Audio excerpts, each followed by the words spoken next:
मलिकजादा मंजूर अहमद का एक शेर है। उन्हें ठहरे समंदर ने डुबोया, जिन्हें तूफान का अंदाजा बहुत था। यह शेर 2023 में हुए टाइटन पनडुब्बी हादसे पर सटीक बैठता है। महासागर में डूबे टाइटैनिक जहाज के मलबे को देखने उतरे 5 लोग अपनी जिंदगी गंवा बैठे। उन्हें उफनती लहरों ने नहीं बल्कि शांत पानी ने अपनी शांत आगोश में ले लिया। 2023 में 18 जून को टाइटन सबमरीन अटलांटिक महासागर में 12,000 फीट नीचे गई थी। इसके बाद इसका संपर्क टूट गया और यह लापता हो गई। इस घटना के 4 दिन बाद 22 जून को टाइटन का मलबा टाइटैनिक जहाज से 1600 मीटर दूर मिला था। इसे बाहर निकालने के बाद अनुमान लगाया गया कि पनडुब्बी में विस्फोट हुआ है। समंदर का सफ़र कितना खतरनाक होता है, इसका अंदाज़ा इस घटना से लगाया जा सकता है कि समंदर में रोमांच है तो जोखिम और रहस्य भी। इस घटना के बाद कई ऐसे सवाल हैं जो लोगों के जहन में आए होंगे कि समुद्र कितना गहरा होता है, अब तक इंसान कहां तक पहुंचा है और कौन रहता है समुद्र की सबसे निचली सतह पर। धरती की सतह का लगभग 70% हिस्सा पानी से भरा हुआ है और इसमें से केवल 20% हिस्सा ही इंसानों द्वारा देखा जा सकता है। इसका मतलब कि पानी वाला 80% हिस्सा अभी अनएक्सप्लोर्ड है, यानी अज्ञात। यहाँ इंसान अपनी पहुँच दर्ज नहीं कर सकता। इसके पीछे कई वजहें हैं। समुद्र की गहराई में जाना इतना भी आसान नहीं। समुद्र के नीचे जैसे जैसे आप जाना शुरू करेंगे, पानी का तापमान बदलेगा, दबाव बढ़ना शुरू होगा और रोशनी कम होती जाएगी। यही वजह है कि समुद्र में जीव भी पानी की सतह के पास ही पाए जाते हैं। सतह से 1000 मीटर यानी 3280 फीट नीचे रोशनी खत्म होना शुरू हो जाती है। इस जोन को एफोटिक जोन या फिर मिडनाइट जोन कहा जाता है। इसके बाद समुद्र में सूरज की रोशनी नहीं पहुंचती, यहाँ होता है घना अंधेरा। इसके नीचे जीव भी काफ़ी कम पाए जाते हैं क्योंकि शिकार करने और तैरने के लिए रोशनी ही नहीं होती है।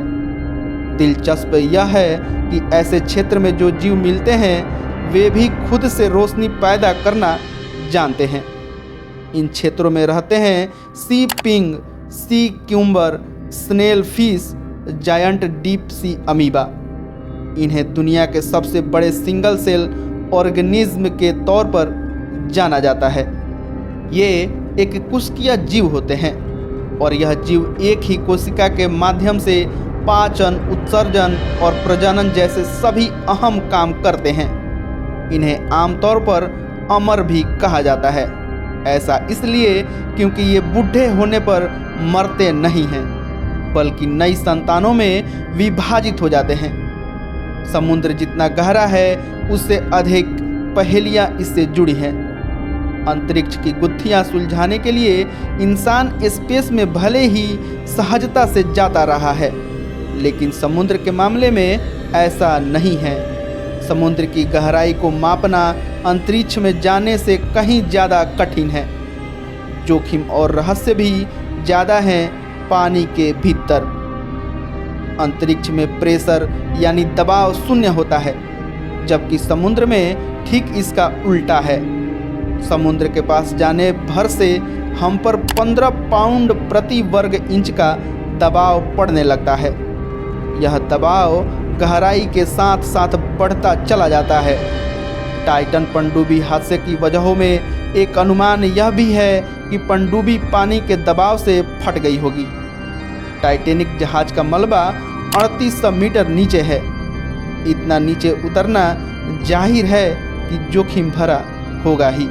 अब बात करते हैं समुद्र की गहराई की। वुड्स होल ओशनग्राफी के अनुसार महासागर की औसत गहराई करीब 12,000 फीट है। ओशन सर्विस के हिसाब से धरती पर पानी के नीचे सबसे गहरी जगह है प्रशांत महासागर में। इस जगह को कहते हैं चैलेंजर डीप, जो प्रशांत महासागर के नीचे मरियाना ट्रेंच के दक्षिणी छोर पर है, जिसकी गहराई लगभग 36,000 फीट है। इस जगह की गहराई को ऐसे समझिए कि यहाँ पूरा का पूरा माउंट एवरेस्ट समा जाएगा और पता भी नहीं चलेगा। महासागरों में जीवों के साथ साथ निचली सतह पर एक अप्रिय चीज भी है।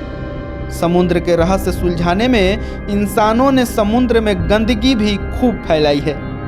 इसके सबसे निचले तल पर जहाज़ों का मलबा फैला है। इंटर गवर्नमेंट ओशनग्राफिक कमीशन के मुताबिक समुद्र के तल पर 3 मिलियन से भी ज़्यादा जहाज़ों का मलबा जमा हुआ है।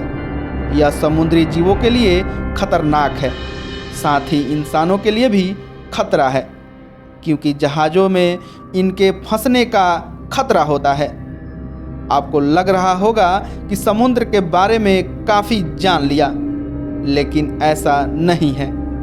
यूनेस्को के मुताबिक समुद्र का अब तक केवल 5% हिस्सा ही एक्सप्लोर किया गया है, यानी यह जानकारियाँ सिर्फ 5% हिस्से से मिली है। जिस तरह फिलहाल समुद्र अथाह है, वैसे ही इसके रहस्य। तो आज का यह वीडियो आपको कैसा लगा कमेंट करके ज़रूर बताइएगा और चैनल को लाइक सब्सक्राइब करना मत भूलिएगा।